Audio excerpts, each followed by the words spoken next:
Well, hello, hello, hello. This is Dr. Mike Phillips with another 20-minute visionary sprint. I'm so excited today. It's going to be a powerful time as we discover some truths about how you can cause your vision to come to life, how you can cause your vision to help enough people where the masses are changed. Listen, it's all about visioneering. It's all about helping enough people in your community, helping enough people around your entire city, helping enough people in your state. It starts in your house, goes to your community, goes to your state, and then we can talk about changing the world. So I really believe that the change that needs to happen starts with us, on the inside of us. Then it's in our family, it's in our community, it's in our city. Then it spreads out throughout the state, throughout the world. Let's start at home. But listen, this is 20-minute visionary sprint. I'm excited. I got a very, very, very good one today. This is a good one. I think this one today is a game changer. So let me go ahead and share my screen. Let's get started. And so I'm excited, pastors, to share with you this word. And if you are a spiritual leader in any capacity, this is going to be something that's going to help you today. As we look at visioneering, this process of making a vision or a dream reality. Let me just pause right here, because I was speaking with a pastor last week. And the first thing I asked him, I said, what is your process? What is your vision? What is it that you're trying to get accomplished? So many leaders have not been taught the proper process of bringing an idea and causing that idea to become a complete vision. A vision without a plan is just a dream. And so many people are stuck in their dream state. And so a vision without a process of making it come to pass. See, it's the process of making a vision or a dream a reality. That's visioneering. So you need a process. It's building a concept into a workable application. And so that has been my background since I've been an adult, from the Air Force to working for a missile corporation, from working for Kennedy Space Center for the space shuttle program, process engineering, system engineering. That's been my process. That's been the way I've been trained. And when I came into the kingdom of God as a pastor, God told me, I'm going to take your engineering mind and I'm going to cause it to help my people. And that's what we did at Kingdom Life for many years, over 16 years. We had a systematic process to cause the word of God to come to pass so we can apply it to our everyday living and manifestation. So visioneering is the process. So listen, we're going to start with a quiz like we always do. Hopefully you show up for the quiz. Show up for the quiz. If nothing else, show up for the quiz, because these nuggets will help change your life. So here's the quiz. Which hidden challenge can hinder your church vision from becoming a reality? So if you're a pastor, this is so cool. Which hidden challenge can hinder your church's vision from becoming a reality? Now, a lot of people will say, well, it's the resources. Of course, it's the resources. Maybe, maybe not.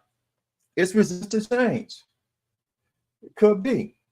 Oh, it's obvious. There's a lack of vision clarity. Of course, this is visionary pastors. It has to be C. B. Oh, yes, inadequate communication channels. When people don't talk to each other, things shut down. You're right about that. But I will give you the true answer, the best answer, let me say, because all of these does affect, and I'll get more into that, the reality come in the past, but it may not be what you think it is.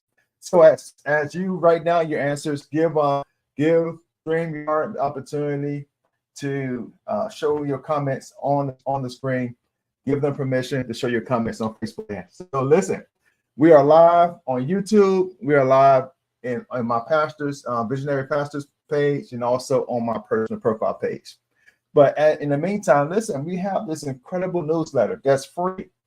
And I'm giving you an ethical bribe. Sign up for the newsletter. Everyone who signs up, I'm going to give you $100 gift card. So take the snapshot, take the note, go sign up at visionarypastors.com. Go there, sign up. When I see your email, I'm going to send you some information where you can just go instantly and grab your $100. Go out and eat. Go have fun. Enjoy life. All right. So here we go. So the thing that I love about what we do here is that we give pastors the opportunity to make their life really, really simple. And so as you can see, that's me in my little spacesuit inside Columbia, by the way. That was Columbia in a vertical position. It's actually me sitting up in a vertical position. And that's me in front of the shuttle as it goes down to the launch pad. So this is called the Vision Launchpad, and it's called the Vision Launchpad for a reason. So I want you to take the free trial, 7-day free trial, visionarypastors.com. Take the free trial, pastors. Go see what it's all about. Watch the demo. You'll be blessed. Okay, here's the answer. Which hidden challenge can hinder your church's vision from becoming a reality? Ding, ding, ding, ding. Resistance to change. So let's talk about the other three. Limited resources. Of course, we need resources. But I found out very in ministry that you can be resourceful even with limited resources. You can make a little become a lot. The Bible says, don't despise today a small beginning. So I really don't allow the amount of resources to determine how big my vision is. You can have a God-sized vision, with limited resources. Pastor Torian Scott, I'm gonna give him a shout out. He talked about the widow woman who had a little oil in her house, a little oil, and she almost missed her miracle because she didn't think that what she had was enough. But understand, pastors, what you have is enough. What we need is big vision. Okay. See, speaking of vision, lack of vision clarity. Well, a lack of it, then you don't have any. So even a little bit of clarity, a little bit of vision, God can take that small faith, cause it to become big faith, right? He can take a little vision and expose you to more and more and more and other people with larger visions, and you begin to catch fire, and all of a sudden your vision has expanded. Why? Because your belief and your exposure has expanded. Inadequate communication channels. Now that's a problem. That's a problem. However, it's not the main problem.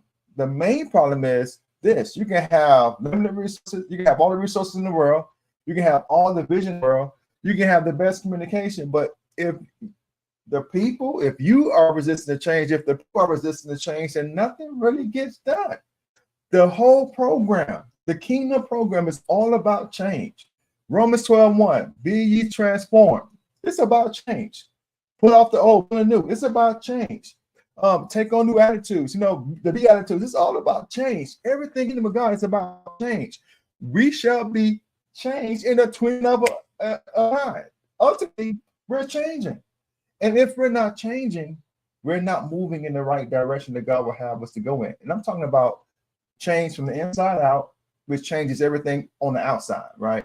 And so it's very, very important that we are not resistant to change. So I want to teach a very simple topic: 7 effective strategies for overcoming resistance to change in church settings, specifically in church settings, because I think that sometimes people come in with a fixed mind, with a fixed idea of what they think church is supposed to be like, a fixed idea of who they think God is supposed to be like, or there's a term we say, get God out of the box. Whatever box you put him in, open that box, break the box, tear the box up. God is not in anyone's box. We cannot, box God into what we think he should be and how he should operate. And so it's very important that we are not resistant. The Bible says when the Spirit of God knocks on your heart, open up. Why? Because effectively change is here. Your help is here. Your peace is here. Your grace is here. Your blessing is here. Everything you need operates in the state of changing. He is here not to keep you the same. I said this almost every Sunday as a pastor when I was pastoring my church in Orlando. God loves you too much for you to stay the same, to keep you in the same state. He's going to change you. He loves you too much not to change you. Okay. So this is what it's all about, change. So let's get into it. All right. So change can be challenging. We all know that. But with the right strategies, we can navigate through change, navigate through it smoothly. So let's explore 7 keys real quick, real fire. Okay. Communication, number 1, is key. Number 1, communication is key. So if anything is going to change, it's going to require communication. I love this quote by John C. Maxwell. Change is inevitable. Growth is optional. Isn't that the truth? Change is going to happen with or without your permission. Whether or not you grow through change, not just go through it, but grow through it, That's up to you. That's the option we all have. We have the option to either cry or thrive. Okay, go through it or grow through it. Okay, so you have to understand that you have to communicate to yourself first. See, keep everyone informed about the reasons behind the change. And the number one person to keep informed is you. I always believe it starts with you. That's why I started this entire lesson with start with you, then your family, then your community, then your state, then the world. It starts at home. The change I want to see starts with me. I really believe that. So you have to, in a church though, in a church setting, you have to share examples of successful changes. People have to see that it worked before. That's how we wired, man. We have to see that it actually worked in the past, so we can believe it's going to work for us or in the future. And even if someone sees that it worked for someone else, they be thinking, well, it may not work for me because I got this, and that thing. And then you have to break it down. Well, no matter what it is that you have going on, God will fix it, right? And so it's important, though, that we help people, we help ourselves understand that change is inevitable, but growth is optional. So let's grow on every stage. All right. Number two, involve the community. Why? Because ultimately it's about the community. Vision is never about you. It's about the community. It's not, it affects you, it empowers you, it blesses you. But when God gives you a vision, it's for people. So we need to seek feedback on some level through surveys, through just a small group. Always seek the feedback of the people because it encourages them to participate. You know, one thing that I always believed in is that you have to involve people in some form of decision making for them to feel like they take ownership of the vision. You want people not just to hear the vision. You don't want them to feel like they're getting ran over by the vision, being slammed by the vision, or being made to do anything. You want people to participate. What color you think our tie should be? What color you think our, whatever it is you're doing as a department, as you're doing as a unit, as you're doing as a team. When we go out to the neighborhood, do y'all like the yellow shirts or y'all like the black shirts? Just simple things allow people to feel involved, and so when you ask for input and feedback, you encourage the saints to do something. Encourage open discussions, address concerns respectfully. I love what it says in Proverbs chapter 15. Plans fail for lack of counsel, but with many advisors, they succeed. So listen, you can't go wrong. You really cannot go wrong with certain frameworks. You encourage people to get involved. Okay. Number three, lead by example. This should be number 1, number 2, 3, number 4, number 5, number 6, number 7.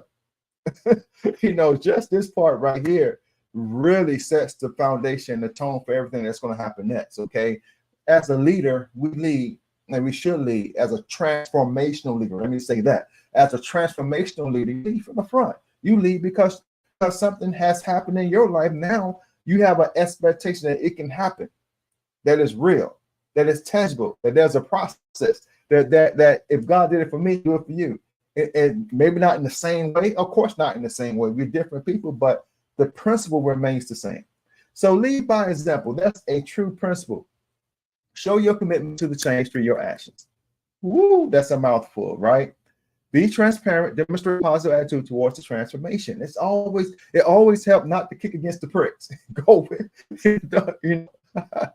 it's really, really not helpful to kick against the pricks. Okay. Mahatma Gandhi said this, and it resonates with me, and it should resonate with you. Be the change you wish to see in the world. I just said a couple of moments ago. Now, of course, I read this quote many times. Change starts with us. Be the change that you wish to see in the world. So powerful. Lead by example. Number 4, and we're moving right along. We're doing great. Number 4, provide support and training. Now, this is important. You cannot expect what you have not trained people in a formal way to do on some level, whether it be just a list, whether it be a 15-minute training, a 20-minute training, a walkthrough. Let me show you exactly how we do it. Here's our process.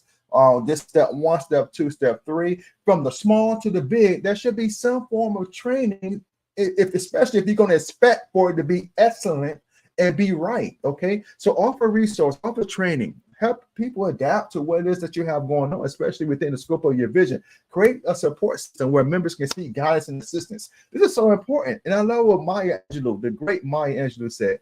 Do the best you can until you know better. Some of us, we weren't trained. We were not taught. We were not given the resources. That doesn't mean that you don't provide those resources, provide the training, and do the things that are required to cause your vision to come to life and be very easily adapted to the people through processes and training. Right? When you do better, when you know better, just do better. That's it. That's the bottom line. Number 5, let's keep going. Celebrate progress. Woo, okay. Acknowledge the small victories. Celebrate. It brings motivation. It keeps people encouraged. Henry Ford says, coming together is the beginning, but keeping together is progress. Come on. Aren't you lovely these quotes? Coming together is beginning, but keeping together is progress. Working together is success. When you have a body of believers working together, come on, a kingdom divided against itself cannot stand. Come on. So celebrate the small victories.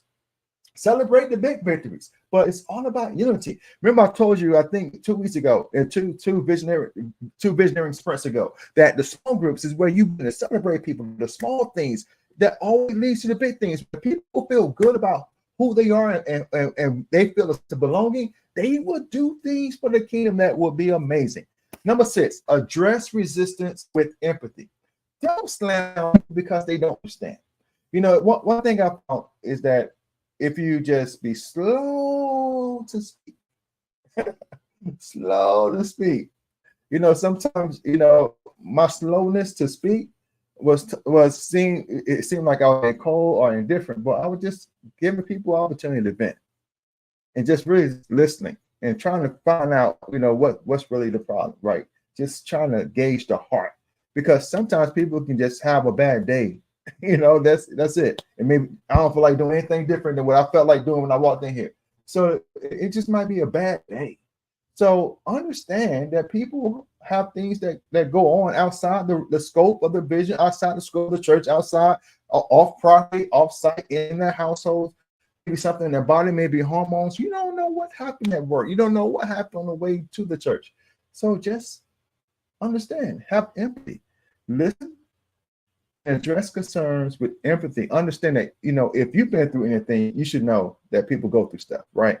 So I love Brene Brown, the great Brene Brown. She is awesome. She says empathy has no script. So it's nothing that's nothing we can, you know, formalize, right? But there's no right or wrong way to do it. Just do it. Just figure out a way to understand people, love on people. Don't go off on people, okay? Try not to go off on people. Please try not to go off on people. Number 7, we are at number 7.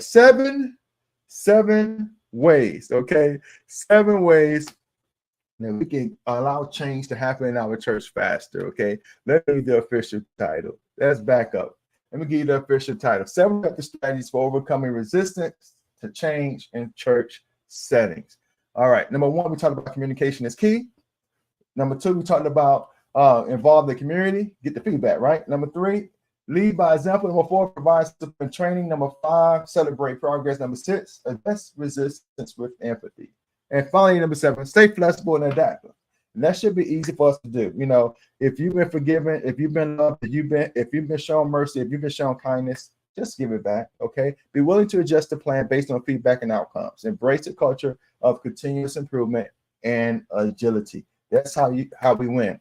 In the marketplace, there's such thing as agile, right? Agile businesses, right? Agile corporations. They are the ones who want, because things are constantly changing in our environments.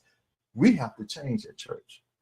We have to change in ministry. We have to bring bigger vision and understand that grace, understanding, and unity is what's going to cause the vision to come to pass.